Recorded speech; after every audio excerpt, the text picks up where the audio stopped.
Sir प्रणाम, मैं हूं हिमांशु द्विवेदी और स्वागत है आपका हमारी खास पेशकश चर्चा में। चर्चा के तहत आज हमारा विषय सियासी है। इस समय गुजरात चुनाव की धूम है। पहले चरण का चुनाव प्रचार कल समाप्त हो चुका और कल मतलब आने वाला कल अर्थात 1 दिसंबर को पहले चरण के लिए मतदान होगा। दूसरे चरण के लिए प्रचार का अभियान जारी है। दूसरे चरण का मतदान 5 दिसंबर को होना है। 8 तारीख को नतीजे आने हैं। नतीजे न केवल गुजरात के बल्कि हिमाचल के भी आने हैं। तो गुजरात महज एक राज्य का चुनाव नहीं है। गुजरात के साथ उम्मीद 2024 के जनादेश को लेकर भी है। गुजरात में केवल किसी नेता विशेष की ही प्रतिष्ठा दांव पर नहीं बल्कि पूरी सरकार दांव पर है, अर्थात केंद्र सरकार। क्योंकि नरेंद्र मोदी गुजरात से ताल्लुक रखते हैं। उनकी राजनीति की शुरुआत गुजरात से हुई है। देश के गृह मंत्री अमित शाह भी ताल्लुक गुजरात से रखते हैं। नरेंद्र मोदी को लेकर विपक्ष परेशान रहता है। परेशान इसलिए रहता है कि 3 दशक की भारतीय राजनीति के बाद नरेंद्र मोदी वो चमत्कारी शख्सियत रहे जिनके नेतृत्व में पार्टी ने पहली बार स्पष्ट तौर पर जनादेश हासिल किया। सरकार भले ही एनडीए की हो, लेकिन भारतीय जनता पार्टी सरकार बनाए रखने के लिए किसी अन्य दल की मोहताज नहीं है। जनता ने भाजपा को इतनी सीटें दी हैं कि वह खुद अपने बूते पर सरकार में रह सकती है और इसका श्रेय अगर किसी को दिया जाता है तो वो नरेंद्र मोदी के चमत्कारी व्यक्तित्व को दिया जाता है। माना जाता है कि इस शख्स ने जनता के बीच में ऐसा सम्मोहन पैदा किया जिसके चलते जनता किसी और को ना देखते हुए केवल भाजपा को वोट देने के लिए आतुर रहती है। वक्त के साथ ये लोकप्रियता को भुनाने की कोशिश भाजपा की तेज रही और नतीजा ये रहा कि न केवल लोकसभा चुनाव के संदर्भ में बल्कि हर विधानसभा और यहां तक नगरीय निकाय के चुनावों में भी मोदी के चेहरे को ही सामने रखकर मतों को हासिल करने की उम्मीद भाजपा करने लगी। ये स्थिति विपक्षी दलों के लिए बेहद परेशानी भरी है। लोकसभा के संदर्भ में नरेंद्र मोदी और भाजपा को पार पाने में नाकाम रह रहा विपक्ष अब हर जगह मोदी के चेहरे को देखकर बेचैन हो जाता है, परेशान हो जाता है। और यह परेशानी कल सार्वजनिक हो गई तब जब कांग्रेस के नवनियुक्त राष्ट्रीय अध्यक्ष मल्लिकार्जुन खड़गे गुजरात में चुनाव प्रचार के दौरान इस बात को लेकर नाराज हुए कि यह क्या सा तरीका है। हर जगह नरेंद्र मोदी का चेहरा सामने रख दिया जाता है और अपनी बात को कहते कहते वो यहां तक चले गए क्या नरेंद्र मोदी के रावण की तरह 100 मुख हैं। हालांकि शास्त्रों में हमने पढ़ा यह था कि जिसे रावण कहा जाता है उसे दशानन भी कहा जाता है, अर्थात 10 मुख वाला। पर खड़गे जी का आशय जो भी रहा हो, उन्हें शिकायत इस बात को लेकर रही कि आखिर हर जगह पर भारतीय जनता पार्टी नरेंद्र मोदी के नाम पर ही वोट क्यों चाहती है। पर खड़गे जी का यह बोलना भाजपा के लिए बहुप्रतीक्षित उम्मीद का पूरा करना था। भाजपा हमेशा कोशिश करती है कि कुछ ऐसा नरेंद्र मोदी के संदर्भ में कहा जाए जिसे प्रतिष्ठा का विषय बनाकर हम जनता के बीच में सहानुभूति का वातावरण पैदा कर सकें। कल खड़गे जी के मुंह से ये शब्द क्या निकले, एक सामान्य उपमा के तौर पर भाजपा ने इसे लपक लिया है। भाजपा का हर बड़ा नेता इसे गुजरात का अपमान, नरेंद्र मोदी का अपमान, गुजरात के सपूत का अपमान, गुजरात गौरव का अपमान के तौर पर निरूपित कर रहा है।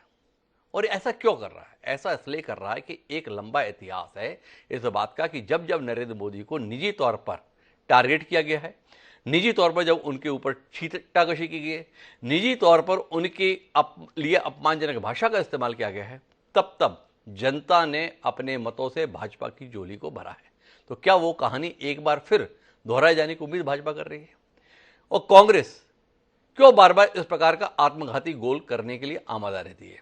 2007 में सोनिया गांधी मौत का सौदागर कहती है, नतीजा भाजपा को प्रचंड बहुमत गुजरात में। 2013-14 के समय में मणिशंकर अय्यर नरेंद्र मोदी जब प्रधानमंत्री पद के लिए प्रत्याशी घोषित होते तो कहते हैं कुछ नहीं कर सकते, ज्यादा हो तो हम उनके लिए चाय की दुकान खुलवा सकते हैं। पता चला कि कांग्रेस की दुकान बंद हो गई और नरेंद्र मोदी प्रचंड बहुमत के साथ देश के प्रधानमंत्री हो गए। 2017 उत्तर प्रदेश के संदर्भ में भी इसी प्रकार की बात नरेंद्र मोदी को लेकर कही गई। 2019 में राहुल गांधी ने सीधे नरेंद्र मोदी को निशाने पर लिया और राफेल मामले को लेकर नारा चलवा दिया, चौकीदार चोर है। सीधे तौर पर नरेंद्र मोदी पर आघात था, पर नतीजा क्या रहा? देश की जनता ने अपना समर्थन नरेंद्र मोदी के प्रति जता दिया। तो अब 2022 गुजरात चुनाव, मल्लिकार्जुन खड़गे का बयान कांग्रेस को भारी तो नहीं पड़ जाएगा? क्यों ऐसी कोशिश होती है, इसी पर हम बात करेंगे। समझने की भी कोशिश करेंगे कि देश के प्रधानमंत्री के संदर्भ में इतनी तलखी, इतने तेवर और उसके साथ में महसूस होने वाली घृणा या नफरत क्या वाकई इतनी जरूरी है? हमारे साथ इस चर्चा का हिस्सा बनने के लिए 4 खास मेहमान मौजूद हैं, उनसे आपका परिचय कराएं और इस चर्चित विषय पर कुछ बात करें। उससे पहले लेकिन समय है आज के विचार सूत्र का। हमारा आज का विचार सूत्र चाणक्य का दिया हुआ है। उन्होंने ये कहा था कि प्रिय वाक्य प्रदानेन सर्वतुष्यंती जंतवः तस्मात् तदेव वक्तव्यम वचने का दरिद्रता। अर्थात प्रिय वाणी बोलने से सब प्राणी प्रसन्न होते हैं। हमें हमेशा मीठा ही बोलना चाहिए। मीठे वचन बोलने में कैसी दरिद्रता, अर्थात बोलने में कंजूसी नहीं करनी चाहिए। चाणक्य ने क्या कमाल की बात कही थी, और पता नहीं क्यों सियासत में लोग चाणक्य जो सबसे कुशल रणनीतिकार माने जाते हैं, उन्हीं की बातों को अनसुना कर देते हैं। इसे जहन में रखते हैं और अपनी चर्चा को आगे बढ़ाते हैं। हमारे साथ इस चर्चा का हिस्सा बनने के लिए 4 खास मेहमान हैं। हमारे साथ अनेकों बार इस चर्चा का हिस्सा रहे भारतीय जनता पार्टी के प्रखर नेता, पूर्व सांसद, प्रदेश उपाध्यक्ष, कभी चिंतामणि मालवीय के रूप में हमारे साथ बैठते थे। अब वो डॉक्टर चिंतामणि मालवीय के तौर पर हमारे साथ हैं। तो सबसे पहले तो चिंतामणि जी, आपको बधाई डॉक्टरेट प्राप्त करने के लिए। हमारे साथ में उस्मान अंसारी जी हैं, प्रवक्ता है भारतीय राष्ट्रीय कांग्रेस के, वह भी हमारे साथ हैं। हमारे साथ राजनीतिक विश्लेषक के तौर पर देवेंद्र वर्मा जी खासतौर पर इस चर्चा का हिस्सा बनने के लिए मौजूद हैं। साथ ही वरिष्ठ पत्रकार रमेश शर्मा जी भी हमारे साथ जुड़ चुके हैं। आप सभी का स्वागत है। चर्चा शुरू करेंगे उस्मान अंसारी जी से, लेकिन उससे पहले 2 बयान सुनेंगे। क्या खड़गे जी ने कहा और क्या उसकी प्रतिक्रिया में भाजपा के पूर्व राष्ट्रीय अध्यक्ष ने कहा। एक कांग्रेस के वर्तमान अध्यक्ष का बयान और दूसरा भाजपा के पूर्व राष्ट्रीय अध्यक्ष का बयान सुने। आप तो प्रधानमंत्री हो, आपको काम दिया गया है, वो काम करो।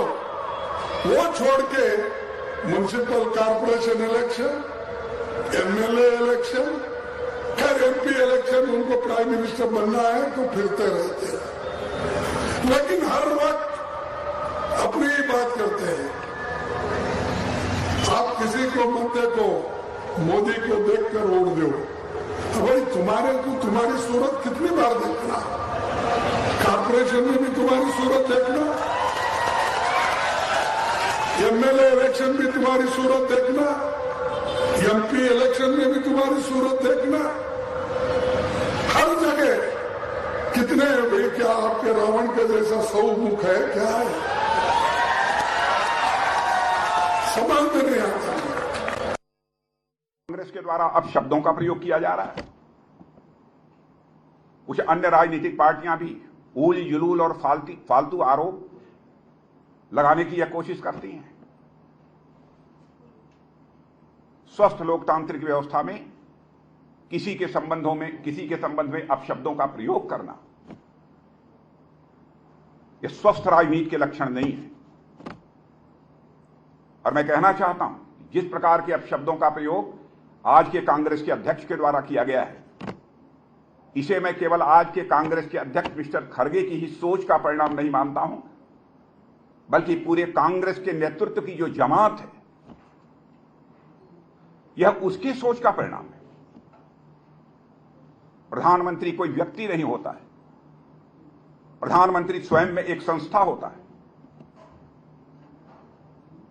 और उसके ऊपर इस प्रकार के आरोप लगाना। तो उस्मान अंसारी जी मेरे साथ में हैं। राजनाथ सिंह बोल रहे हैं, ये केवल खड़गे जी का बयान नहीं, पूरे कांग्रेस नेतृत्व की सोच ही ऐसी है, इस पूरी जमात का सोच ऐसा है। क्या कहते हैं उस्मान जी, देश के प्रधानमंत्री को की गई आपकी टिप्पणी आत्मघाती गोल के तौर पर इतिहास भरा पड़ा है। जब जब नरेंद्र मोदी को इस तरीके से आपने शब्दों से संबोधित किया है, तब तब उसका जवाब भाजपा से ज्यादा जनता ने दिया है। क्या कहते हैं?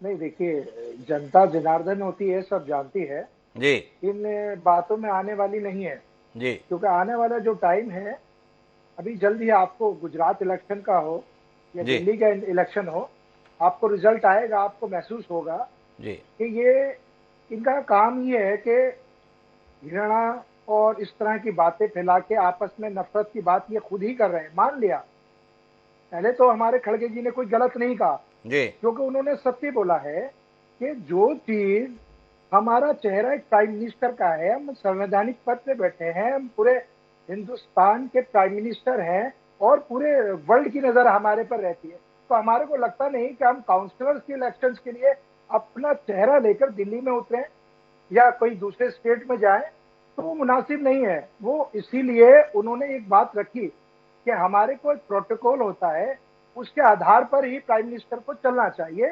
वो एक हमारे भी प्रधानमंत्री हैं, माननीय हमारे भी हैं, कांग्रेस के भी हैं, अदर पार्टियों के भी हैं, वो देश के प्रधानमंत्री हैं।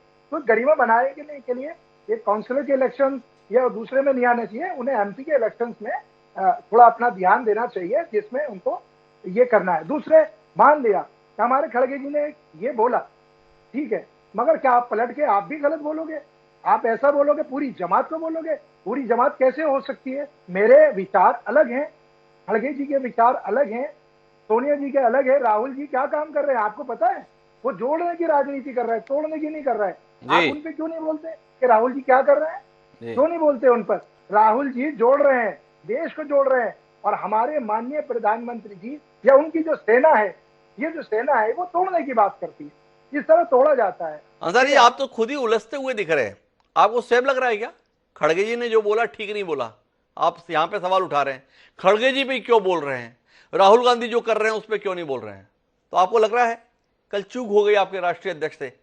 और अगर राजनाथ सिंह ये बोल रहे हैं ये पूरे कांग्रेस नेतृत्व की सोच है, तो आप यहां पे खारिज कर रहे हैं। खड़गे जी की सोच अलग, हमारी सोच अलग।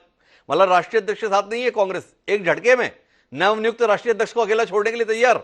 उस्मान अंसारी जी, आप राष्ट्रीय अध्यक्ष हैं, मानते हैं, मगर सोच विचारधाराएं वो पार्टी से हटकर भी पर्सनल होती है इंसान की।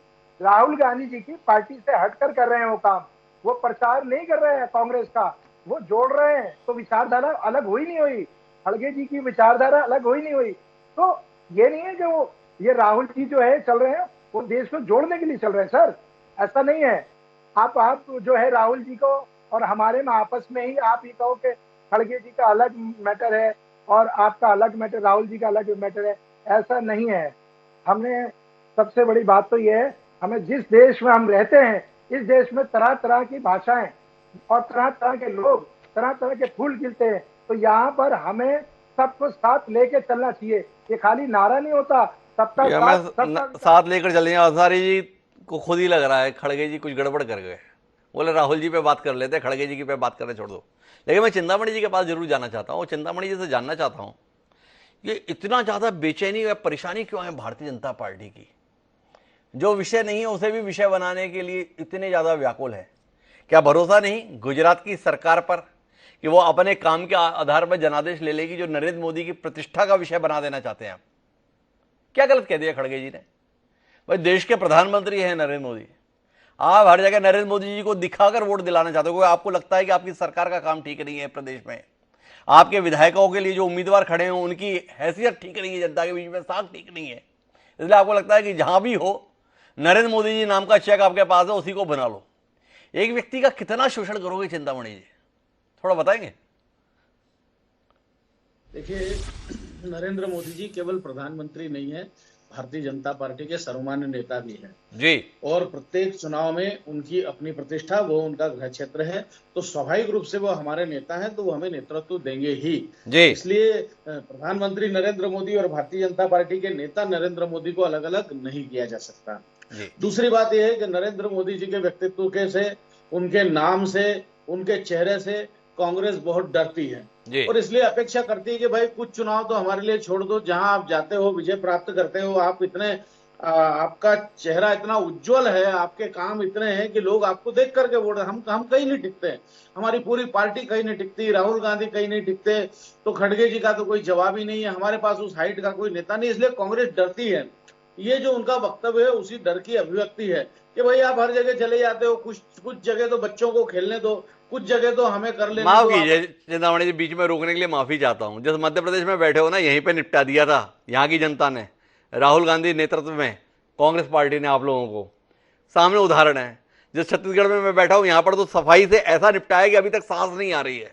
वो राजस्थान है ना, वहां पर भी निपटे हुए आप बैठे हुए हैं। तो ऐसा नहीं है, इतना भी आत्मविश्वास का प्रदर्शन ठीक है जितना भी है, पर इतना भी नहीं, इतना खराब ट्रैक रिकॉर्ड नहीं है। आपके पास में भी हार के पर्याप्त उदाहरण है। ममता बनर्जी, टीआरएस के अपने राव साहब और भी कई लोग हैं जो बताते रहते हैं कि इस देश में और भी लोगों के प्रति जनता का समर्थन है। जी, मेरे ख्याल से अगर आप तीनों प्रांतों की जीत का श्रेय अगर राहुल गांधी जी को दे रहे हैं तो आपको फिर से मूल्यांकन करना चाहिए उस चुनाव का कि राहुल गांधी जी के कारण अगर तीनों जगह चुन गए हैं तो फिर उनको वो गुजरात क्यों नहीं गए, और अगर उनके चेहरे से चुन सकते, वहां पे सरकार बन सकते, तो वो यात्रा एक तरफ छोड़ते और सारा समय गुजरात ही देते। उन्हें पता है कि वहां कुछ होना नहीं है, उन्हें पता है कि हिमाचल में कुछ होना नहीं है, इसलिए यात्रा में लगे। यात्रा एक चेहरा ढकने का एक उपक्रम है, एक माध्यम है। दूसरी बात मैं ये कहना चाहता हूं कि ये पहली बार मल्लिकार्जुन खड़गे थोड़े अति उत्साह में भी है क्योंकि जो यात्रा निकल रही है राहुल गांधी जी की, उस यात्रा में खड़गे जी का कहीं फोटो हमें दिखाई नहीं देता जी, और राष्ट्रीय अध्यक्ष का फोटो पूरे इसमें नहीं है, कहीं नहीं है, और केवल राहुल गांधी जी। तो खड़गे की स्थिति तो केवल रबर स्टैंप जो हम बार बार करते थे वो हो गई। तो पहली बार उन्हें बुलाया तो मुझे लगता है अति उत्साह में बोल गए हैं, अध्यक्ष के तौर पे गुजरात बुलाया तो उन्हें इस बात का बड़ा अति उत्साह, बड़ा खुशी हुई और खुशी में ऐसा बोल गए वो। लेकिन कुल करके प्रधानमंत्री का अपमान है। प्रधानमंत्री व्यक्ति नहीं है, प्रधानमंत्री संस्था है, और हम लाखों लाख करोड़ों करोड़ कार्यकर्ताओं का और 135 करोड़ लोगों का वो सर्वमान्य इसमें नेता है। अपमान क्या है, थोड़ा सा ये बताइए चिंतामणि जी। मैं तब से सुन रहा हूं, कल से समझने की कोशिश कर रहा हूं। भाई प्रधानमंत्री का अपमान कर दिया, नरेंद्र मोदी जी का अपमान कर दिया, थोड़ा समझना चाहता हूं। उन्होंने केवल इतनी सी बात कही, भाई हर जगह नरेंद्र मोदी का चेहरा ही सामने रखते हो। नगर निगमों में पार्षद का चुनाव है, उसमें भी नरेंद्र मोदी को देख के ही वोट दो। विधायक के संदर्भ में भी नरेंद्र मोदी जी का वोट को देख के वोट दो।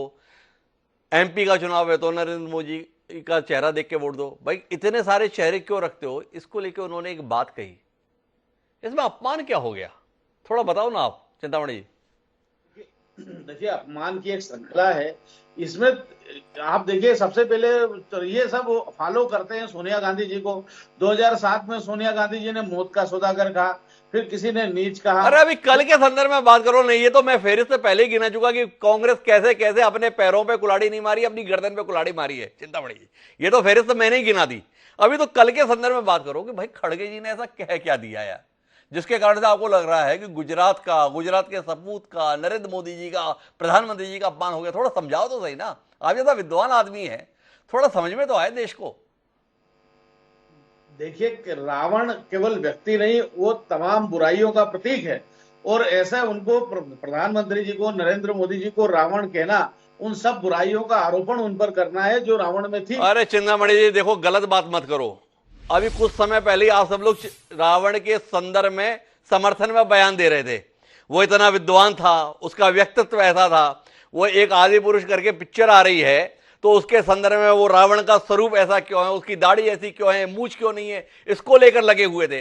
अब उस रावण के संदर्भ में तुलना हो गई तो आपको लगने लगा कि बड़ा अपमान हो गया। समझ ही नहीं आता आप लोग खड़े कहां हो।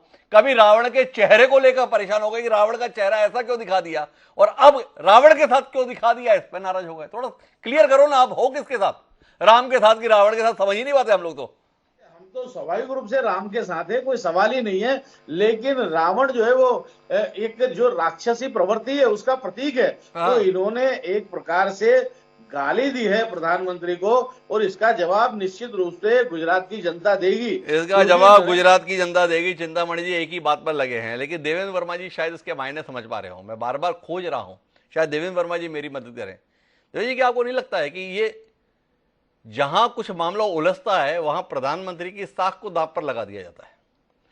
अब कुल मिलाकर जब मतदान में 48 घंटे का समय बचा था, अचानक लगा कि नरेंद्र मोदी जी की प्रतिष्ठा दांव पर लग गई है, अपमान हो गया है। थोड़ा इसमें आप रोशनी दीजिए। क्या गुजरात में हालात वाकई इतने जटिल हैं जिसके चलते प्रधानमंत्री और भारतीय जनता पार्टी के सर्वोच्च नेता नरेंद्र मोदी के मान और अपमान का विषय एक चुनाव के जनादेश को बना दिया जाए? थोड़ा बताइए ना देवेंद्र जी। देखिए, क्या है, भारतीय जनता पार्टी चाहे मोदी जी के नेतृत्व में पिछले 3 चुनाव से निश्चित तौर पर चुनाव जीत रही है जी। अभी भी राज्यों में भारतीय जनता पार्टी कोई ऐसी लीडरशिप इमर्ज नहीं कर पाई है जिसके बल पर वो राज्यों में चुनाव जीत सके। और इसका उदाहरण आपने भी बताया, चाहे वो राजस्थान हो, चाहे वो मध्य प्रदेश हो, चाहे वो छत्तीसगढ़ हो, सब जगह मोदी के ऊपर डिपेंडेंसी है। और भाजपा की एक बहुत बड़ी कमजोरी है कि मोदी के अलावा उनके पास में कोई ऐसा चेहरा ही राज्यों में नहीं वो इमर्ज कर पाए जिससे कि वो वोट हासिल कर सके जी। और नतीजा है कि प्रधानमंत्री जो है वो मोदी जी को सभी जगह जाना पड़ता है। उनकी 50-50 रैलियां, 27 रैलियां, 30 रैलियां, ये सब भारतीय जनता पार्टी कह रही है। अभी चिंतामणि जी कह रहे थे कि वो हमारे भाजपा के सर्वमान्य नेता हैं, सबसे बड़े नेता हैं और प्रधानमंत्री भी हैं, तो वो प्रधानमंत्री और भाजपा के नेता को हम अलग अलग नहीं कर सकते। लेकिन मेरा ये मानना है कि इन दोनों को तो अलग अलग करना पड़ेगा जी। जब आप जाते हैं तब आप प्रधानमंत्री के तौर पर वहां नहीं जा रहे हैं, आप भारतीय जनता पार्टी के नेता के तौर पर जा रहे हैं। और जब आप भारतीय जनता पार्टी के नेता के तौर पर कहीं जा रहे हैं तो निश्चित तौर पर विपक्ष जो है वो इस प्रकार की शब्दावली का यूज कर सकता है या करता है, या गलती से कर सकता है या जानबूझ के कर सकता है, ये सब अलग विषय है। लेकिन मैं इस बात से बिल्कुल भी सहमत नहीं हूं कि खड़गे जी ने कोई बहुत ऐसी अपमानजनक बात वहां पर प्रधानमंत्री जी के बारे में या भारतीय जनता पार्टी के सर्वमान्य सबसे सर्वोच्च नेता के बारे में की है, प्रधानमंत्री के बारे में नहीं की। प्रधानमंत्री पर वो चुनाव में गए भी नहीं है, वो तो भाजपा के नेता के तौर पर वहां गए हैं प्रधानमंत्री, और ये दोनों पद को आपको अलग अलग करना पड़ेगा। और वहां पर उन्होंने ये कहा कि भाई जिस प्रकार से रावण सर्वव्यापी था, उसके 10 के बदले उन्होंने 100 सिर कह दिए। अर्थात उनका आशय ये था कि सर्वव्यापी व्यक्तित्व से तुलना कर रहे थे वो मोदी जी की। उसके लिए उन्होंने रावण का सहारा लिया कि जैसा रावण सर्वव्यापी था, क्या मोदी भी सर्वव्यापी हो गए। और निश्चित तौर पर चाहे वो दिल्ली का कारपोरेशन का चुनाव हो, चाहे वो राज्यों के चुनाव हो, चाहे वो लोकसभा के चुनाव हो, सब जगह केवल मोदी मोदी यदि रहेंगे तो आपने पिछले 15 वर्षों में स्टेट लीडरशिप को ऐसा इमर्ज क्यों नहीं किया कि उनके नाम पर भी, अब गुजरात में कोई ऐसा लीडर नहीं है कि उनके मुख्यमंत्री के नाम पर कोई वोट मांगे जा सके। वोट केवल मांगे जाते हैं या तो केंद्र सरकार के ऊपर, या फिर कोई एक ऐसा इश्यू ले आती है भारतीय जनता पार्टी जिसको कि, चाहे वो अब ये जो कल का जो वक्तव्य खड़गे जी का है, कल के साथ में उन्होंने एक पूरी लिस्ट जारी कर दी है। किस मौत अगर कहा था, उसके पहले औकात बताई थी, उसके पहले रावण गंदी नाली का कीड़ा भी कहा था। ऐसे कई चीजें उन्होंने एक साथ, मतलब सीक्वेंस, मतलब 2008 से लेके और अभी तक का पूरा याद दिला के और पूरी फेहरिस्त जारी कर दिया, देवेंद्र वर्मा जी कह रहे हैं। और इसका कारण बता रहे हैं कि स्थानीय स्तर पर ऐसी लीडरशिप ही नहीं है भाजपा के पास में जिससे चुनाव जीतने की गारंटी मिल सके, इसलिए नरेंद्र मोदी को विषय बनाया जाता है। पर देवेंद्र वर्मा जी साथ में ये कहते हैं कि भाई आप प्रधानमंत्री को अलग रखिए, भारतीय जनता पार्टी के सर्वमान्य सर्वोच्च नेता को अलग रखिए, और जब भाजपा नेता के तौर पर आप प्रचार में जा रहे हैं तो अपने ऊपर होने वाले प्रहारों को भी स्वीकार कीजिए। मेरे साथ में रमेश शर्मा जी हैं। रमेश जी, आपसे जानना यह चाहता हूं कि ऐन मतदान से ठीक पहले भाजपा कोशिश कर रही है इसे विषय बनाने की, क्या गुजरात में वाकई मामला ज्यादा कठिन हो गया है जो प्रधानमंत्री के पद को दांव पर लगाने की नौबत आन पड़ी, सीधे प्रधानमंत्री के सम्मान के साथ में विषय जोड़ दिया गया? क्या कहते हैं आप? देखिए, मोटे तौर पर अभी जो चुनाव के विश्लेषण आए हैं, चाहे वो ज्योतिष का हो या मीडिया का हो, उसमें भारतीय जनता पार्टी का पक्ष जो है वो भारी आ रहा है जी। तो गुजरात में भाजपा की ऐसी स्थिति तो अभी नहीं दिख रही है कि वो उनको कुछ चीज दांव पर लगाना पड़े। लेकिन फिर भी चूंकि नरेंद्र मोदी जी का वो गृह प्रदेश है, तो इस नाते, गृह प्रदेश होने के नाते उनकी वहां पर यात्रा करना, इसको हम सामान्य ही कहेंगे। यद्यपि प्रधानमंत्री के रूप में जो भी पार्टियां रही हैं, जो जिनके प्रधानमंत्री रहे हैं, राज्य विधानसभा के चुनाव में हर प्रधानमंत्री ने अपनी पार्टी का चुनाव प्रचार जाकर के किया है। या आप नेहरू जी को देख ले, या आप इंदिरा जी को देख ले, या आप पटेल जी को देख ले, राजीव जी को देख ले, और वही काम नरेंद्र मोदी कर रहे हैं। तो नरेंद्र मोदी अगर गए हैं गुजरात में, तो मेरी दृष्टि में ये कोई नया काम और ये आश्चर्यजनक काम नहीं है। लेकिन कई बार छोटा नेता अगर कोई बात कहे, कोई शब्द कहे, तो उसको हम लोग नजरअंदाज करते हैं। लेकिन कोई अगर बड़ा नेता इस बात पर कहे, जैसे राष्ट्रीय अध्यक्ष खड़गे जी राष्ट्रीय अध्यक्ष है, तो राष्ट्रीय अध्यक्ष होकर के अगर वो इस तरह की बात कहेंगे तो स्वाभाविक रूप से उस पर कटाक्ष किया ही जाएगा। और उसका एक कारण है, मोटे तौर पर यह कहा गया है कि तथ्य का जवाब तथ्य से देना चाहिए और तर्क का जवाब तर्क से देना चाहिए।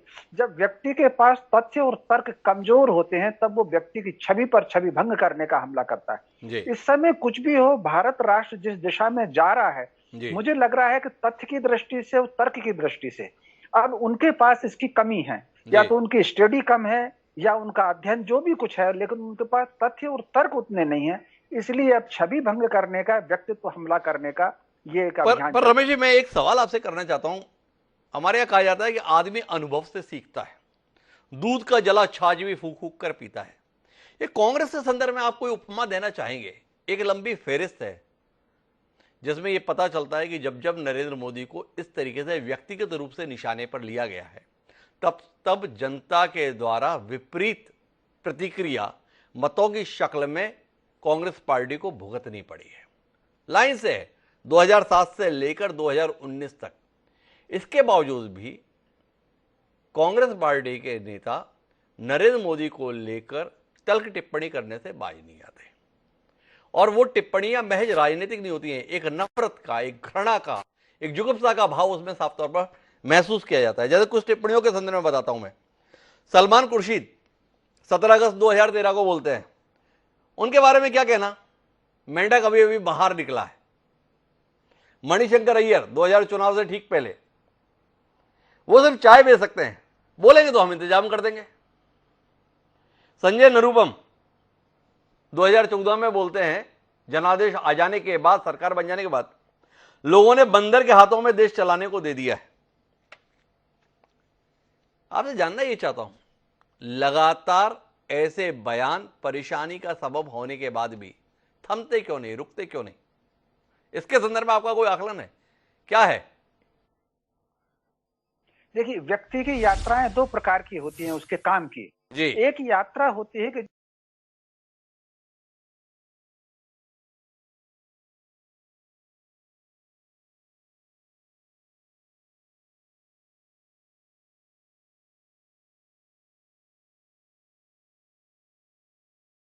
सफलता का उसका जो पैमाना है वो कमजोर होता रहता है जी। तो मोटे तौर पर अब जो लोग शरीर विज्ञान या मन के जानकार हैं वो इस बात को जानते हैं कि यदि लगातार संघर्ष के बाद भी हमारी सफलता से एक विशेष प्रकार का केमिकल निकलता है जो शरीर की शिराओं को तंग करता है, उनको कड़ा करता है। और जब शरीर की शिराएं कमजोर होती हैं तब व्यक्ति का रक्तचाप बढ़ता है और उसके स्वर जो हैं और शब्द उसमें घटियापन आता है। इसका उदाहरण चौराहे की लड़ाई पर देख लें। मान लीजिए दो लोग लड़ रहे हैं और एक जना अच्छा घूंसा मार रहा है तो वो चुपचाप घूंसा मारेगा, लेकिन जो दूसरा पिटेगा वो गालियां देता है। तो ठीक उसी प्रकार पिछले 10-12 वर्षों से हम देख रहे हैं कि कांग्रेस का ग्राफ गिर रहा है, उसका वोट का प्रतिशत भी गिर रहा है, उसका वोट का प्रतिशत भी गिर रहा है और संसद में उसकी सीटें भी कम हो रही हैं। तो स्वाभाविक रूप से उसके जो नेता हैं उनकी शब्दावली की गिरावट आना वो स्वाभाविक बात है, ये मनुष्य का स्वभाव है।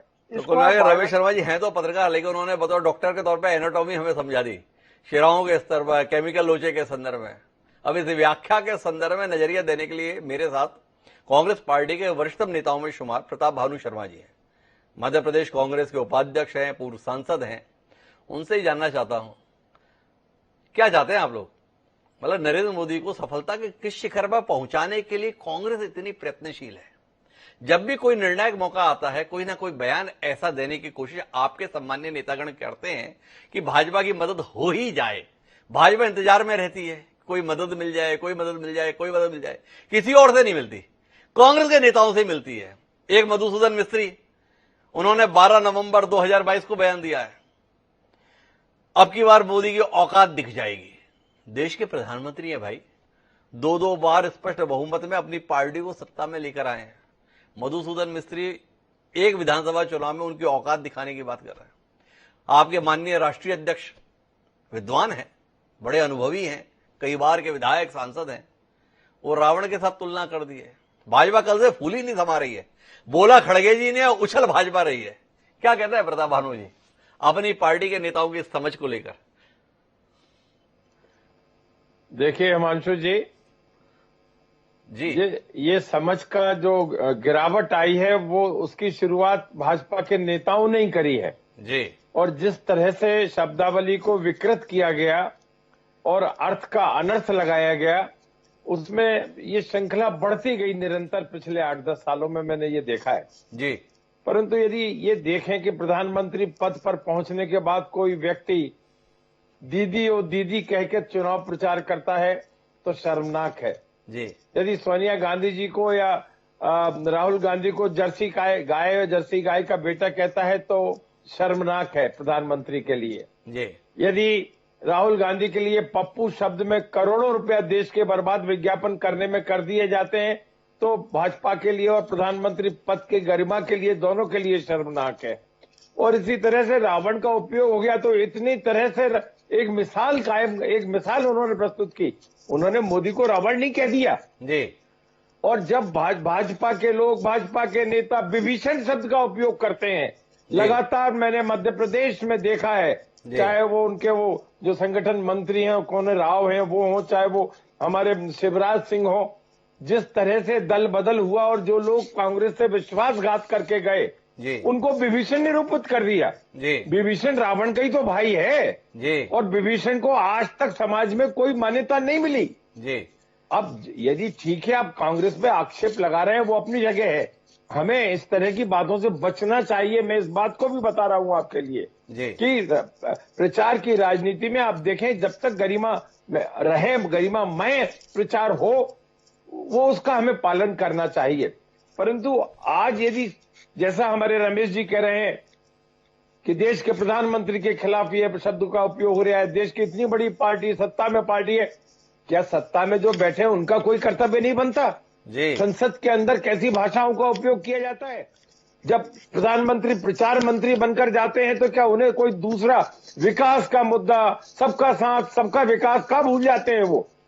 अच्छा प्रताप भानु, ये एक अनुभव के आधार पर बताइए, आपके तो मतलब 5-6 दशक का राजनीतिक अनुभव है, क्या आपका अनुभव ये बोलता है कि नरेंद्र मोदी को लेकर अगर व्यक्तिगत टिप्पणी की जाए तो उससे जनता में समर्थन मिलता है, उससे वोट मिलते हैं, उससे सकारात्मक वातावरण मिलता है, कांग्रेस की जड़ें मजबूत होती हैं, खाद पानी मिलता है, या आपका अपना एक आकलन है कि जब जब ऐसा करते हैं तब तक ऐसा लगता है समझ रहे थे कि पानी डाल रहे जड़ों में और डल मठा जाता है और नुकसान हो जाता है? क्या कहते हैं, कुछ आकलन आपके पास में है या आपने अनदेखा ही कर दिया है? आकलन में रखा क्या है? हार और हार हमारी नियति है, तो इसका आकलन क्या करना, क्या है प्रताप भानु जी? थोड़ा रोशनी दीजिए ना। देखिए, हार को जीत में बदलना कांग्रेस को आता है और हम मुद्दों पर लड़ाई लड़ते हैं। अब यदि किसी के मुंह से या किसी भाषण के दौरान कोई शब्द निकल जाए तो तिल का पहाड़ बनाना भाजपा को आता है और उसे प्रचार का मुद्दा बना देते हैं। जबकि जो सत्ता में है, जो देश का प्रधानमंत्री है, जिसकी सरकार भारतवर्ष में है, उनको उन मुद्दों पे बात करना चाहिए, विषय पे बात करना चाहिए, विषयांतर नहीं करना चाहिए। अरे वो तो ठीक है, आपसे जो आप खुद ही विषयांतर कर दे रहे हो। मैंने एक सीधा सवाल किया प्रताप भानु जी कि नरेंद्र मोदी पर व्यक्तिगत टिप्पणी करना कांग्रेस पार्टी के लिए फायदेमंद रहता है या नुकसान का सबब रहता है? इसके संदर्भ में क्या प्रताप भानु शर्मा जी के पास में कोई आकलन है जो हमारे दर्शकों के बीच में साझा करना चाहें, या आपने कहा कि अभी इस पे आकलन करना नहीं चाहता मैं? थोड़ा इसके संदर्भ में स्पष्ट बोलिए ना प्रताप भानु जी, ऐसी भी क्या बात, क्या आप ना बोले साफ साफ?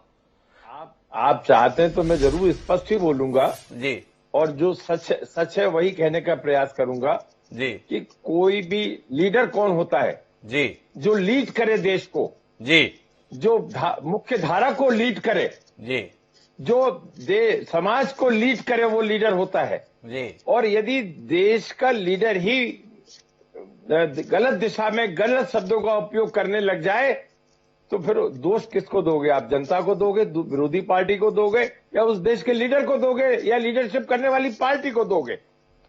तो प्रताप भानु जी इस पर नहीं जाना चाहते कि कांग्रेस को कितना नुकसान होता है। प्रताप भानु जी इस बात पर बात करना चाहते हैं कि शुरुआत कौन करता है। तो चिंतामणि जी कटघरे में है।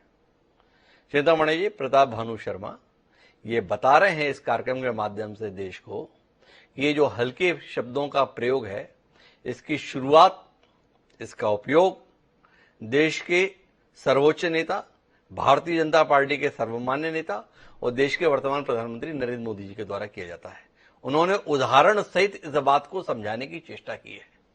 जितनी नाराजगी, जितना आक्रोश, जितना गुस्सा कांग्रेस के नेताओं के संदर्भ में आपका है, क्या उसका कोई हिस्सा प्रताप भानु शर्मा जी की बात के समर्थन में भी आपके पास है, या क्योंकि अपनी पार्टी का विषय, अपने नेता का विषय है, इसलिए गलत भी है तो भी हमारे को उस तरफ देखना नहीं? क्या कहते हैं प्रताप भानु जी? थोड़ा रोशनी बताइए ना। किसी की पत्नी को 50 करोड़ की गर्लफ्रेंड, जर्सी गाय, दीदी, ऐसे बयानों को लेकर सवाल उठते रहते हैं। कभी मनन करते हैं क्या चिंतामणि जी आप इस पर? कैसी नौबत क्यों आ जाती है? देखिए, पहली बात तो यह है कि प्रताप भानु जी बहुत वरिष्ठ नेता है, बड़ी न्यायपूर्ण बात करते हैं, लेकिन आज वो अनजस्ट कर गए। देखिए, दीदी और चौकीदार चोर है, इन दोनों की गंभीरता में, गाह्यता में और इसके कास्टिक जो उसका नेचर है उसमें अगर अंतर नहीं कर पा रहे हैं तो मैं अब क्या कहूं इतने वरिष्ठ व्यक्ति को कि दीदी और चौकीदार चोर है, पूरे देश में नारे लगवाए राहुल गांधी जी ने, चौकीदार चोर है, चौकीदार चोर है, और फिर जवाब देना पड़ा। और वैसे ही एक पूरी श्रृंखला है कांग्रेस के नेताओं की जो अपमानजनक भाषा और अपमानजनक शब्दों से भरी पड़ी है। लेकिन आपने केवल एक दो उदाहरण की दिए, वो भी हमारी पार्टी के कोई जो बहुत प्रधानमंत्री जी ने तो कभी शब्द नहीं इस तरह के कहे। कौन से शब्द नहीं कहे? जितने भी शब्द मैंने बोले हैं, ये शब्दों के संदर्भ में आप यहां पर ये कहने की स्थिति में कि ये माननीय प्रधानमंत्री जी के द्वारा नहीं कहे गए? वो शब्दों की मर्यादा और उसकी गरिमा का हमेशा ध्यान रखते हैं। कभी भी उन्होंने कोई कमेंट भी किया तो उसके शब्दों की और उसके भाव में एक गरिमा थी, एक उच्चता थी। लेकिन ये जो कर रहे हैं, क्योंकि वो वास्तव में पीड़ा है, एक तकलीफ है कांग्रेस में कि भाई कोई एक गरीब घर का बच्चा प्रधानमंत्री कैसे बन सकता है। यही तो बात कांग्रेस कह रही है चिंतामणि जी, कि भाजपा को बर्दाश्त नहीं हो रहा। एक दलित परिवार का व्यक्ति कैसे देश के सबसे पुराने राजनीतिक दल का निर्वाचित अध्यक्ष हो गया, भाजपा को बर्दाश्त नहीं हो पा रहा। कुलीन संस्कृति की भारतीय जनता पार्टी एक दलित बेटे के इस उत्थान को बर्दाश्त नहीं कर पा रही है। चिंतामणि जी, आपकी बिरादरी का व्यक्ति कांग्रेस पार्टी का राष्ट्रीय अध्यक्ष हो गया, मल्लिकार्जुन खड़गे, तड़प गए आप लोग, इसलिए खड़गे जी को निशाने पर ले रहे हैं। यही कहना है इस समय कांग्रेस का। जो आप कहा करते थे वो आजकल कांग्रेस कह रही है। क्या कहते हैं चिंतामणि जी? देखिए, हमें गौरव है कि एक अनुसूचित जाति का व्यक्ति किसी तरह कांग्रेस अध्यक्ष बन पाया, लेकिन उसका अपमान कितना है। अभी राहुल गांधी की यात्रा निकल रही है, कहीं मैं तो इंदौर से उज्जैन, बल्कि ऊपर से वहां से और भी लंबा गया, मुझे कहीं भी ऐसा विजिबल फेस नहीं दिखा। अरे तो कमाल हो गया चिंतामणि जी, आपने तो कमाल कर दिया। कार्यक्रम में खुलासा कर रहे हैं, राहुल गांधी की यात्रा में आप भी शामिल हो रहे हैं। प्रताप भानु जी तो मुग्ध हो जाएंगे। भारत जोड़ो यात्रा सफल हो रही है, भाजपा के प्रदेश उपाध्यक्ष राहुल गांधी की यात्रा में शामिल, कमाल है। नहीं, आप व्याख्या कर रहे हो। जो चौराहे पर पोस्टर लगे, रास्ते पर पोस्टर लगे, मैं उनकी बात कर रहा हूं। मैं रागी भी तो हूं। तो मैंने जब पूरा देखा, कहीं मुझे उनका फोटो नहीं दिखा। तो ये दलित व्यक्ति को जो अध्यक्ष बना करके, उसका अध्यक्ष बना करके जो अपमान करना है, ये बहुत असहनीय है। कांग्रेस हमेशा ये करती रही है कि अध्यक्ष तो बना दिया, लेकिन उनको अध्यक्ष मानती नहीं है। बताइए इस पूरे आयोजन में कहाँ है? बताइए इस आयोजन में कहाँ है? हम इस पर नहीं जाना चाहते, इस पर हम फिर बात करेंगे। अभी चिंतामणि जी अपने विषय पर रहते हैं और आपसे सीधा सवाल ये करते हैं, 27 साल से भारतीय जनता पार्टी गुजरात में सत्ता में काबिज है। क्या वर्तमान मुख्यमंत्री और वर्तमान सरकार के कामकाज पर भरोसा नहीं भाजपा को? यकीन नहीं कि उसके आधार पर इतना जनादेश मिल जाएगा कि आप सत्ता में बने रह पाए? इसलिए जरूरी हो गया कि नरेंद्र मोदी जी की प्रतिष्ठा का विषय इस चुनाव को बनाया जाए, उनकी इज्जत का विषय बनाया जाए, उनको ही दांव पर लगा दिया जाए। इसमें जरा रोशनी दीजिए ना। जिस तरीके से सारे नेता सब भूलकर केवल और केवल नरेंद्र मोदी का मान, नरेंद्र मोदी का अपमान, नरेंद्र मोदी का सम्मान, और गुजरात की जनता माफ नहीं करेगी ये बात कह रहे हैं, तो जब 8 दिसंबर को नतीजा आएगा तो उसे क्या मानेंगे? गुजरात की जनता ने जो भी जनादेश दिया वो नरेंद्र मोदी के संदर्भ में दिया, गुजरात सरकार के संदर्भ में नहीं दिया। भूपेंद्र पटेल फालतू में मुख्यमंत्री हैं, उनके नाम पर कौन फैसला करता है? देखिए, हमारे यहाँ कलेक्टिव लीडरशिप है, एक सामुदायिक नेतृत्व है। सब लोग बैठ करके निर्णय करते हैं और सब लोग बैठ करके ही व्यवस्था चलाते हैं। इसलिए इनका यह व्यवस्था के रूप में भूपेंद्र पटेल जी हो सकते हैं, व्यवस्था के रूप में नरेंद्र मोदी जी हो सकते हैं, लेकिन लीडरशिप कलेक्टिव है। और माननीय नरेंद्र मोदी जी भी एक कार्यकर्ता के तौर पे अपनी भूमिका, अपना योगदान, अपनी मतलब चिंतामणि जी आप हमें बता रहे हैं कि जीत हार को नरेंद्र मोदी के रूप में ना देखा जाए, कलेक्टिव लीडरशिप है। हम खामखा में मानते हैं 2014 में भाजपा को जो प्रचंड जीत मिली वो नरेंद्र मोदी के चमत्कारिक नेतृत्व का नतीजा है। 2019 में सत्ता में धमाकेदार वापसी भारतीय जनता पार्टी ने जो की वो नरेंद्र मोदी के चमत्कारिक नेतृत्व का नतीजा है। चिंतामणि जी खारिज कर रहे हैं, गलत मानते हैं हम। ये सब कुछ जो है वो भाजपा का सामूहिक नेतृत्व का नतीजा है। खामखा में नरेंद्र मोदी को हमने इतना ऊंचा समझा हुआ है। जी चिंतामणि जी, नहीं, उनकी हाइट देखिए, उनकी ऊंचाई तो जितना आप समझ रहे हो उससे भी ज्यादा है। अरे अभी तो आप बता रहे थे कहीं के भी नहीं है नरेंद्र मोदी, सब कुछ सामूहिक है। अभी मैंने कह दिया तो आपको लगा फंस रहा हूं, तो आपने कह दिया कि अब मेरी सोच से भी जाता है। मैं तो पहले ही मानता हूं कि उनके मुकाबले में देश में कोई इस समय मुकाबले में नेता नहीं है, पर आप ही खारिज कर रहे हो, तो मुझे लगा कि मेरी सोच गलत है। तो सोचा कि आप थोड़े तर्क के साथ में समझाएंगे कि भाई हम खामखा में नरेंद्र मोदी को इतना महत्वपूर्ण मानते हैं, खामखा में नरेंद्र मोदी जी को इतना लोकप्रिय मानते हैं, खामखा नरेंद्र मोदी जी को हम इतना, अरे ना सामान्य कार्यकर्ता है। तो चिंतामणि स्पष्ट करो आप क्या मानते हो। ये विषयगत और यानी सापेक्षता और उस पर निर्भर है। देखिए, प्रधानमंत्री जी स्वयं को एक कार्यकर्ता मानते हैं। यही कारण है कि जब पार्टी कोई व्यवस्था देती है कि एक बूथ का एक कार्यकर्ता को या एक किसी बड़े नेता को लेना है, तो प्रधानमंत्री जी भी वो बूथ लेते हैं। इसलिए वो अपने आप को कार्यकर्ता समझते हैं, वो सबके समान अपने को समझते हैं। लेकिन उनकी जो ऊंचाई है, उनका जो गरिमा है, उनकी जो मैं कह सकता हूं कि उनका जो विराट स्वरूप है उसकी कोई तुलना नहीं है। लेकिन वो अपने आप को एक साधारण कार्यकर्ता मानते हैं, और आप वो जो लीडरशिप है उन्हीं के भी वही तो भूमिका करने गए कि भाई मैं भी एक कार्यकर्ता हूं, गुजरात मेरा प्रदेश है और वहां हमारी सरकार बने। चलिए ठीक है चिंतामणि जी, अब आप थोड़ा विचार कीजिएगा, आप क्या मानते हैं। हमने तो सवाल खड़े कर दिए, विचार करना आपका काम है। लेकिन मैं आना चाहता हूं रमेश शर्मा जी के पास में, और रमेश जी आपसे ये जानना चाहता हूं कि आप नहीं मानते हैं कि गुजरात के संदर्भ में, जैसा आपने पहले चरण में बोला कि खबरें तो ऐसी ही आ रही हैं, पर ऐसी खबरों के बावजूद भी जोर नरेंद्र मोदी के नाम पर दिया जा रहा है, कुछ तो कारण होगा। दो चीजों की सावधानी बरत रही है। भाजपा को जो लाभ मिला है इस समय पूरे देश में, वो नरेंद्र मोदी जी के चेहरे के साथ साथ जो राष्ट्रभाव का वातावरण जागा है, और कहीं ना कहीं राष्ट्रभाव के लिए नरेंद्र मोदी जी का चेहरा पर्याय सा बन गया है। तो भारतीय जनता पार्टी का ये लगातार प्रयास है कि नरेंद्र मोदी जी का चेहरा भी स्थापित रहे, और ये जो राष्ट्रभाव का वातावरण है वो कहीं ना कहीं विधानसभा का चुनाव हो या स्थानीय चुनाव हो या लोकसभा का चुनाव हो, वो बना रहे। तो क्योंकि वो लोग ये मान करके चलते हैं कि संस्कृति और राष्ट्र का निर्माण कहीं ना कहीं भावनात्मक जो वातावरण है उससे ही बनता है।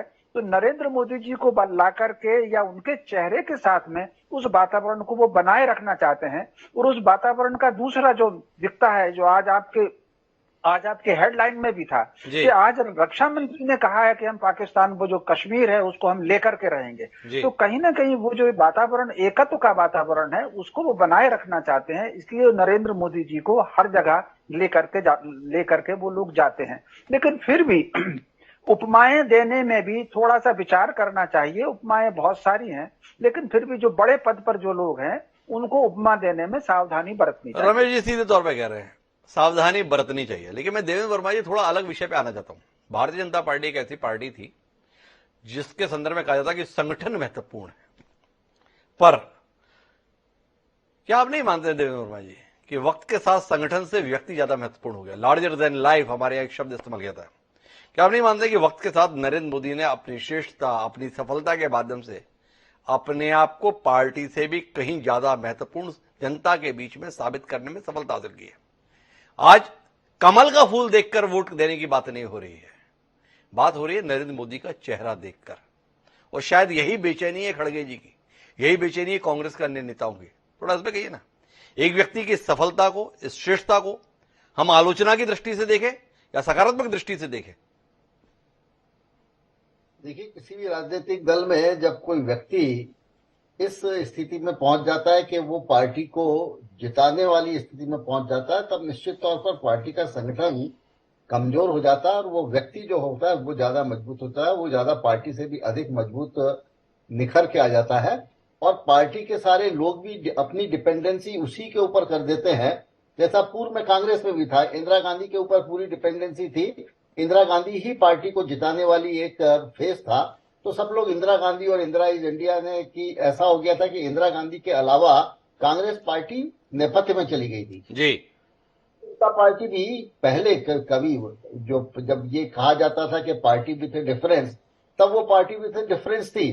तब संगठन महत्वपूर्ण होता था, कलेक्टिव लीडरशिप उसमें महत्वपूर्ण होती थी। लेकिन जैसे ही एक चुनाव मोदी जी के नाम पर जीता और उसके बाद में सक्सेसिव 2 चुनाव मोदी के नाम पर ही जीते, तो निश्चित तौर पर मोदी जी जो है वो पार्टी के लिए इंडिस्पेंसेबल हो गए। मोदी जी पार्टी के पर्याय बन गए। और सब कुछ चीजें अब मोदी के ही ऊपर केंद्रित है। और अब तो ये हो गया, खड़गे जी ने सही कहा कि अब तो चाहे वो नगर निगम के चुनाव हो, न कहो के आगे आने वाले समय में कहीं भी किसी वार्ड के चुनाव में भी मोदी जी आके चुनाव प्रचार करने लग जाए, इसका भी नहीं है। क्योंकि अब छोटे से छोटे चुनाव में यदि पार्टी का सर्वोच्च नेता, मैं प्रधानमंत्री नहीं कहता क्योंकि मैं प्रधानमंत्री और पार्टी के नेता को अलग अलग मानता हूं, यदि कोई चुनाव प्रचार के दौरान यदि कोई टिप्पणी किसी नेता के ऊपर होती है तो वो उस समय प्रधानमंत्री की हैसियत से नहीं होती, वो उस समय उस पार्टी का नेता होता है। और पार्टी आपस में, इन्होंने सही कहा, अभी प्रताप भानु जी कह रहे थे कि मोदी जी के भी ऐसे बहुत से स्टेटमेंट हैं, पार्टी जब वो पार्टी के नेता के तौर पर गए तो उन्होंने दूसरे दल के नेताओं के संबंध में टिप्पणियां की।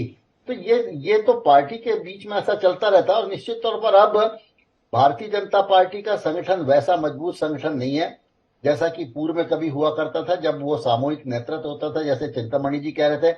अब सामूहिक नेतृत्व की बात नहीं है, अब तो केवल एक व्यक्ति के ऊपर, एक व्यक्ति की बात है। देवेंद्र वर्मा जी इत्तेफाक रख रहे हैं और नरेंद्र मोदी ने अपने आप को इस रूप में स्थापित किया है, लेकिन ऐसे में चुनौती और बढ़ जाती है। मेरे साथ में उस्मान अंसारी जी जुड़े हुए हैं। उस्मान जी, मेरी आवाज सुन पा रहे?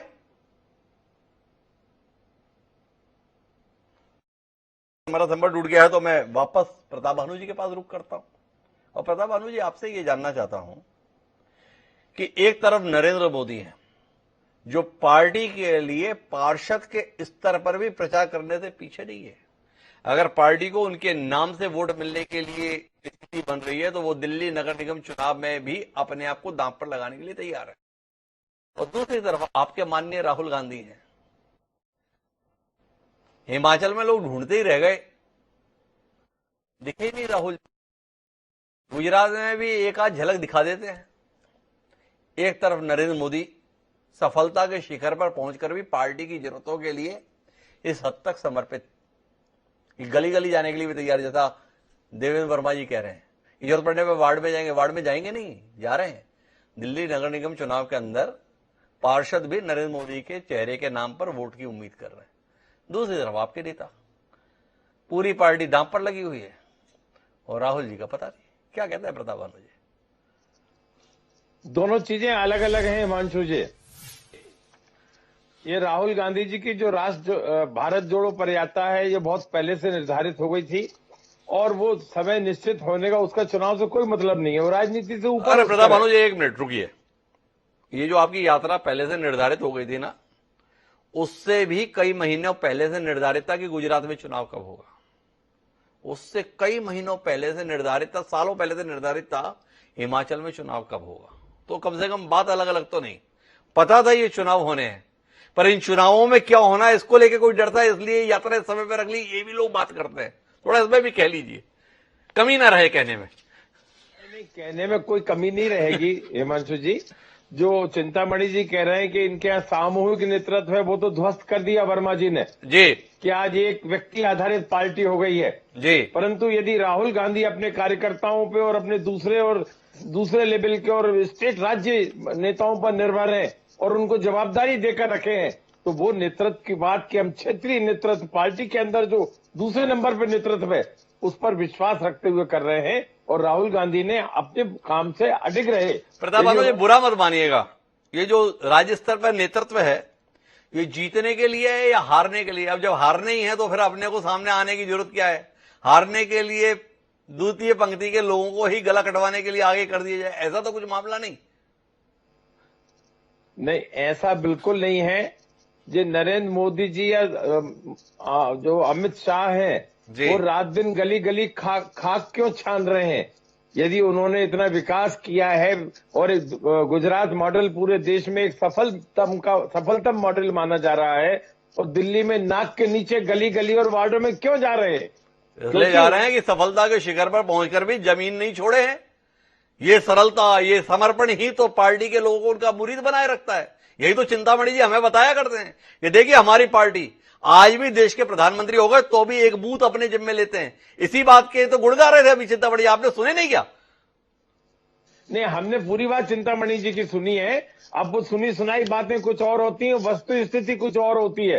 वो चिंतामणि जी भी जानते हैं, क्योंकि वो भी सांसद रहे हैं, संसद में प्रतिनिधित्व किया है, कि कल के भाजपा में पार्टी विद डिफरेंस हो गई, आज party with so many difference. अरे तो फर्क क्या पड़ता है, पार्टी विद डिफरेंस ही तो 2 सीटें थी लोकसभा में, और सो मेनी डिफरेंस के साथ में 303 पे पहुंच गए, तो सो मेनी डिफरेंस ही ठीक है ना प्रताप बानू जी, नहीं लगता आपको? बहरहाल मेरे साथ में उस्मान अंसारी जी जुड़े हुए हैं, एक बार फिर मैं उनके पास रुक करता हूं, हमारा संपर्क टूट गया था। उस्मान जी, आपसे जानना चाहता हूं, इतनी लंबी चर्चा के बाद क्या आप इस आकलन पर नहीं है कि बेहतर हो कि कांग्रेस कुछ नई रणनीति के साथ मैदान में उतरे? जब जब नरेंद्र मोदी को सीधे निशाने पर लेते हैं, तब तब शिकस्त, पराजय, हार आपके हिस्से आती है। क्या आपको नहीं लगता है नया अध्यक्ष आए हैं खड़गे जी, कुछ नई रणनीति के साथ आए? जिन रणनीतियों में पहले हारने की लंबी फेहरिस्त है, उसी रणनीति पर चलेंगे तो बात कैसे बनेगी? नहीं है, देखिए ऐसा नहीं है जी। आपको मेरी वॉइस आ रही है? हाँ हाँ बिल्कुल आ रही है उस्मान जी। हेलो जी उस्मान जी आ रही है।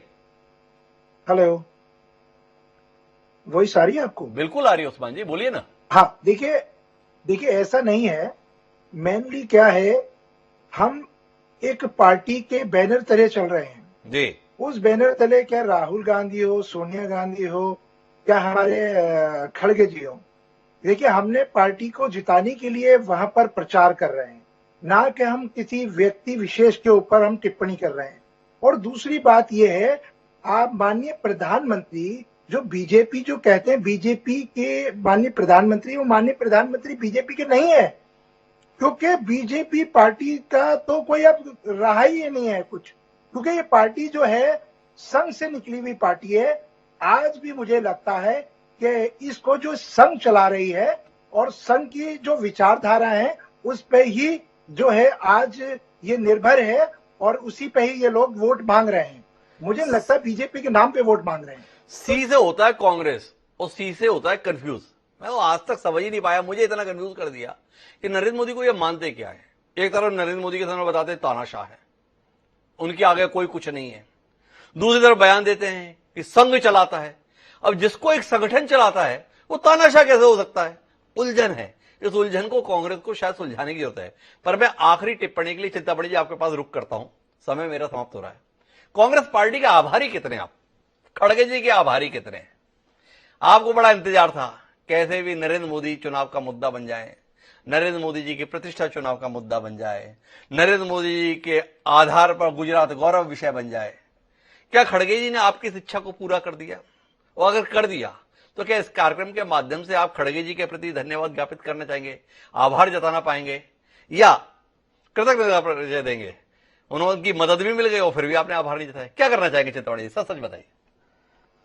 देखिए, मुझे ऐसा लगता है कि कांग्रेस के लीडर्स ये सामूहिक आत्महत्या कर रहे हैं, ये सामूहिक रूप से पार्टी को डुबाने का काम कर रहे हैं। कोई एक व्यक्ति भी ऐसा नहीं दिखता है जो कांग्रेस की मदद करे। कांग्रेस को मुझे भानु प्रताप जी दिखते हैं, बस ये ठीक बात करते हैं, बाकी कांग्रेस के पक्ष में, कांग्रेस के हित में कोई बात नहीं करता है। सारे कांग्रेस को डुबाने का काम करते हैं, कांग्रेस को खत्म करने का काम करते हैं। और राहुल गांधी जी उन सबके लीडर हैं। जब तक राहुल गांधी जी हैं और वो कम्युनिस्टों के घेरे में है, मैं देख रहा हूं कि कांग्रेस जो है वो डाइंग पार्टी है। और धीरे धीरे अभी तो फिर भी 52 पे है, कहीं पुरानी थोड़ी बहुत पुण्य बाकी बची है, देश में अज्ञान बचा है। जिस दिन देश का अज्ञान खत्म हो जाएगा, लोग तुलना करने लगेंगे, उस दिन ये 44-52 भी नहीं बचेंगे। और धीरे धीरे कांग्रेस डाइंग पार्टी हो रही, क्योंकि इसका नेतृत्व विभ्रम है, भ्रमित है, और उसका कोई कॉन्सेप्ट किसी भी विषय में क्लियर नहीं है। तो चिंतामणि जी धन्यवाद ज्ञापित नहीं करना चाहते हैं, लेकिन इस बात से मुग्ध जरूर है कि कांग्रेस एक मरती हुई पार्टी, ऐसा उनका आकलन है। और अगर इसी तरीके से चली तो अभी जो 52 या 44 पर रहते हैं, इतने पर भी नहीं रह जाएंगे। लेकिन महत्वपूर्ण बात यह है कि सियासत के अंतर्गत आरोप प्रत्यारोप का पुराना इतिहास है। ऐसा नहीं है कि कांग्रेस के अध्यक्ष ने कुछ ऐसा कह दिया भाजपा के शिखर पुरुष के संदर्भ में जो पहले भाजपा ने कांग्रेस के शिखर पुरुष या स्त्रियों के संदर्भ में नहीं कहा है। यह बयानबाजी रही, लेकिन भाजपा की कुशलता है कि उसे तिल को ताड़ बना देने में महारत हासिल है। कांग्रेस को इसकी काट खोजने की जरूरत है, और कांग्रेस को क्या, संपूर्ण विपक्ष को इसका काट खोजने की जरूरत है। अगर काट खोज लेंगे तो शायद भाजपा का मुकाबला करने में अपने आप को ज्यादा बेहतर तरीके से प्रस्तुत कर पाएंगे। नहीं तो इतना तय है कि जिस राह पर और जिस रफ्तार पर भाजपा है, उसको रोकना वाकई मुश्किल होगा। 8 तारीख को नतीजा आएगा। जानने में दिलचस्पी रहेगी कि मतदान से ठीक पहले नरेंद्र मोदी के सम्मान को विषय बनाने की कोशिश में जुटी हुई भाजपा कितनी सफल रही, कितनी असफल, इसका आकलन करेंगे हम 8 तारीख के जनादेश के समय। पर आज के लिए इतना ही। आप सभी मेहमानों का बहुत बहुत धन्यवाद इस चर्चा का हिस्सा बनने के लिए। समय है अब आज की प्रासंगिक पंक्तियों का। इस देश के महाकवि हुए कबीरदास जी, कमाल के दोहे उन्होंने कहे। खड़गे जी बोले, मोदी जी बोले या कोई भी बोले, देश का आम नागरिक बोले, इन सबको बोलने के संदर्भ में कबीरदास जी कमाल की बात कह के गए। कहे तो उन्होंने कई दोहे शब्दों के संदर्भ में, पर एक दोहा हम आपके साथ साझा कर रहे हैं। उन्होंने कहा, मुख आवे सोई कहें, बोले नहीं विचार।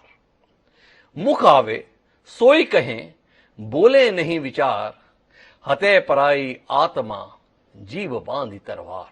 अर्थात कितने ही मनुष्य जो मुख में आया बिना विचारे ही बोल जाते हैं। ये लोग अपने जीवा में कठोर वचन रूपी तलवार बांधकर पराई आत्मा को दुख देते रहते हैं। तो कुल मिलाकर ईश्वर ने जीव दी है, उसका उपयोग दूसरों को संताप या प्रताड़ित करने में नहीं बल्कि सुख देने में कीजिए। ये अपेक्षा कबीरदास जी ने तकरीबन 500-600 साल पहले व्यक्त की थी। हम उनके उत्तराधिकारी हैं। अपने पूर्वजों की कही हुई बातों पर अमल करने की हमें कोशिश करनी चाहिए। इस आग्रह के साथ अब मुझे दीजिए, कल फिर मिलेंगे नए विषय के साथ। तब तक के लिए